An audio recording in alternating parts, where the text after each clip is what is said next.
LIV Golf sent out new contracts last week. 11 players looked at them and said no. These are the same players who left the PGA Tour for life-changing money. Big names, major champions.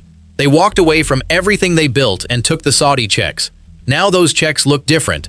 The contracts look different. And the players aren't signing. The offer is unlike anything LIV has proposed before. It's not just about playing golf. It's about ownership. It's about equity. It's about asking players to give up something they were promised for something they might never get. 11 players refused. 11 players said we want cash, not shares. Some names will surprise you. Some names you'd never expect to be on this list. And the way this all came together, nobody saw it coming. The Saudis spent billions building this league. Billions. They signed the biggest names in the sport. They promised players they'd be set for life. That's not the story anymore. The story is what happens when the money starts running out. So why did these 11 players say no? What's actually in these contracts that made them walk away? And what happens when more players start following their lead? The answers to these questions are coming. But first, let's start with who actually rejected the offer. My take, these players are putting everything on the line by saying no. Do you think they're making the right call? Drop your thoughts below. And if you want to stay ahead of where golf is headed, hit subscribe. This story changes every week. Let's start with the biggest name in LIV Golf, the biggest contract, the biggest expectations. He signed for a number that made headlines around the world. $300 million, more than some countries spend on their entire sports programs. He was supposed to be the face of this league. The guy who proved that LIV could compete with the PGA Tour. The guy who validated every dollar the Saudis spent. Now this player won't sign the new contract. He won't commit to 2027. He won't say yes to the equity offer. When reporters asked him directly about his future, he gave them nothing. No reassurance, no timeline, no commitment. Just silence. That silence is deafening. Think about what this refusal means. If this player walks away, LIV loses its biggest star. If he walks away, other players follow. If he walks away, the entire league looks unstable. One player's decision changes everything. And right now, this player hasn't decided anything. Or maybe he has decided and just hasn't told anyone. Who is it? It's Jon Rahm, the Spanish superstar, the former US Open champion, the player who shocked the golf world by leaving the PGA Tour in the first place. Now he might shock the golf world again by leaving LIV. Rahm's situation is complicated. He signed a deal worth $300 million. That's not a rumor. That's not speculation. That's the number that was reported when he made the jump. He's been paid some of that money, but not all of it. There's still roughly $200 million owed to him. $200 million. That's not pocket change. That's life-changing money for generations. Now LIV wants him to take that $200 million and convert it into something else. Something that's not cash. Something that looks good on paper, but might not be worth anything in reality. That's the offer. That's what they're asking him to sign. So Rahm said no. But he's not the only one. There are 10 more players who looked at that same offer and walked away. And the next name on that list might surprise you even more. Bryson DeChambeau is next. His contract expires in December. That's it. End of the deal. He becomes a free agent in just a few months. LIV needs him to sign an extension. They need him to commit to the new offer. He hasn't. DeChambeau has been quiet publicly, but privately, he's been hosting meetings, meeting with other players, trying to figure out what everyone is thinking, trying to see if there's a united front or if players are going to make individual decisions. He hasn't put his name on anything. That's not a player who's staying. That's a player who's waiting to see what happens. Think about what DeChambeau represents. He's one of the most recognizable faces in golf. He's a major champion. He's a draw. He brings viewers. Without him, LIV loses a significant piece of their product. And he knows that. He knows his value. He knows he has options. The PGA Tour would welcome him back. He could go anywhere he wants. He doesn't need LIV. That's the problem LIV is facing right now. Their biggest stars have options. They're not trapped. They can leave. They can go back to the PGA Tour. They can play anywhere in the world. LIV doesn't have leverage. The players have leverage. And the players know it. So we have Rahm and DeChambeau. Two massive names. Two refusals. But what about the third? What about the player who already made his decision before the contract even landed on his desk? Brooks Koepka already made his choice. He left LIV. He went back to the PGA Tour through their returning member program. He didn't need to reject the new offer because he was already gone. Koepka is a four-time major champion. He's one of the biggest names in golf. When he walked away, it sent a message. If Koepka can leave, anyone can leave. If Koepka can go back to the PGA Tour, anyone can go back. Koepka's departure was quiet. No drama, no press conference. He just made his move and moved on. But his absence from LIV is felt. He was one of their biggest draws, one of their most recognizable faces. Now he's gone, and he's not coming back. Koepka walked away, but he wasn't the only one.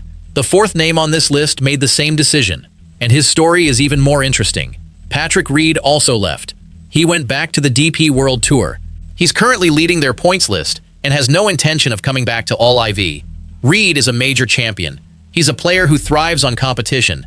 He wants to play against the best, and he decided that LIV wasn't giving him that.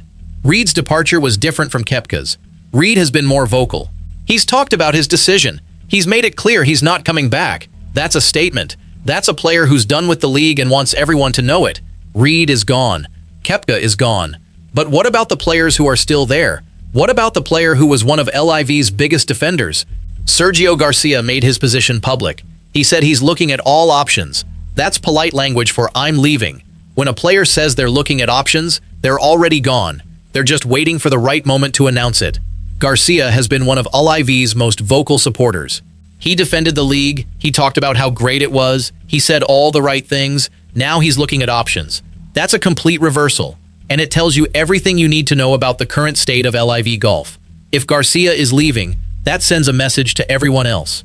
If a player who was so publicly supportive is walking away, what does that say to the players who were less committed? What does that say to the players who were on the fence? It says get out while you can. Garcia is leaving, but what about the player who actually wanted to stay? Cameron Smith is the interesting one. He said he wants to stay. He actually said those words, but then he added something else. He said, "I don't know what's happening." That's not confidence. That's uncertainty. That's a player who's trying to figure out what to do. Smith signed a contract through 2027. But if the league changes, if the money changes, if the structure changes, his contract might not mean anything. He's stuck in the middle, wanting to stay but not knowing if there's anything worth staying for. Smith is a major champion. He's a former Players' Championship winner. He's one of the most talented players in the world. He could go anywhere. He could go back to the PGA Tour. He could play in Europe. He has options, but he doesn't want to leave. He wants LIV to work. He wants it to succeed, but he's watching it fall apart, and he doesn't know what to do. Smith is uncertain, but what about the others? What about the players who haven't said anything publicly yet? Tyrrell Hatton is one of them. He's been quiet. He hasn't made any public statements, but sources close to the situation say he hasn't signed the equity offer. He hasn't committed to 2027. He's waiting, watching, seeing what happens. Joaquin Niemann is another. He's one of the younger stars in LIV. He has a bright future. He could be a star for years to come, but he hasn't signed either. He's waiting to see what happens with the league before making any decisions. Dustin Johnson is the biggest name remaining. He was one of the first to join LIV. He was a huge signing, a major champion, a former world #1. Now he's uncertain. He hasn't signed the equity offer. He hasn't committed to staying. His silence is loud. So that's 7 names. Rahm, DeChambeau, Koepka, Reed, Garcia, Smith, Hatton, Niemann, Johnson. 9 names. Add the 4 that haven't been confirmed publicly, and you get to 11. 11 players who looked at the offer and said no. So that's the list. But knowing the players is only half the story. The real question is what they actually rejected. What's in this contract that's so bad that 11 players would rather risk everything than sign it? Here's what we know so far. LIV Golf wants to change how the league operates. Starting in 2027, they plan to reduce the number of events. Fewer tournaments. Fewer chances to compete. Fewer chances to win money. The prize money is also dropping, way down. Players who signed expecting big paydays are now looking at a fraction of what they were promised. But that's not the worst part. The worst part is what LIV is asking players to do with their contracts. You see, when these players signed with LIV, they were promised cash, real money, money they could spend, money they could invest, money they could pass down to their children. That was the deal. That's why they left the PGA Tour. Now LIV is trying to change the deal. They're asking players to take their remaining contract payments and convert them into something else, into shares of the company, into ownership, into equity. Instead of cash, players get a percentage of the league. Instead of money they can use today, they get paper that might be worth something tomorrow. Or might not. Here's why that's a problem. If you own shares in a company, those shares are only worth what someone will pay for them. If the company is struggling, the shares might be worth very little. If the company goes bankrupt, the shares become worthless. Zero. Nothing. And that's exactly what's happening. LIV Golf is reportedly considering bankruptcy. Chapter 11. That's the legal process where a company restructures its debts, or in plain English, when a company can't pay what it owes. If LIV goes bankrupt, the equity becomes worthless. Players who accepted shares instead of cash would lose both. They'd lose the cash they were owed, and they'd lose the shares they were given. Think about that. A player could sign the equity offer and lose everything. Their contract, their money, their future. All because LIV can't pay what they promised. That's why the players are saying no. They're not stupid. They know what's happening. They see the financial situation. They see the league struggling. They see the money drying up. And they're not going to be the ones holding worthless shares when everything collapses. But here's the real question. Why is LIV offering equity at all? Why not just pay the cash? The answer to that question is the real story. And it's worse than you think. The Saudis stopped writing checks. That's the simple truth. The Public Investment Fund, Saudi Arabia's sovereign wealth fund, announced in March that they won't fund LIV beyond the 2026 season. They're done. The money tap is closed. Why? Because they've already spent $5 billion. $5 billion. That's not a typo. $5 billion on contracts, bonuses, infrastructure, and everything else that goes into building a golf league from scratch. And what do they have to show for it? Low TV ratings, minimal fan interest, a product that struggles to compete with the PGA Tour. The Saudis are smart investors. They didn't get rich by throwing money away. They saw the return on investment wasn't there, so they pulled the plug. Now LIV is scrambling. They went looking for new investors. They found someone willing to put up some money, but not nearly enough. Reports suggest about $250 million. That's a fraction of what they need. A fraction. So they're trying to make it work with what they have. And what they have is a bunch of players who want to get paid. So they came up with the equity idea. Pay the players in shares instead of cash. Keep the money in the company. Hope the league survives long enough for those shares to be worth something. It's a desperate move. And the players see it for what it is. They're not going to be the ones left holding worthless paper when the whole thing collapses. The deadline is coming, September. That's when the investment deal needs to be finalized. If it doesn't happen, 2027 doesn't happen. The league is done. Think about that timeline. September is just weeks away. Weeks. And there's still no deal. Still no firm commitment from any new investors. Still no clarity on what happens next. The clock is ticking, and nobody knows what's going to happen. The team championship is scheduled for August 27th through 30th in Michigan. That's the final event of the season.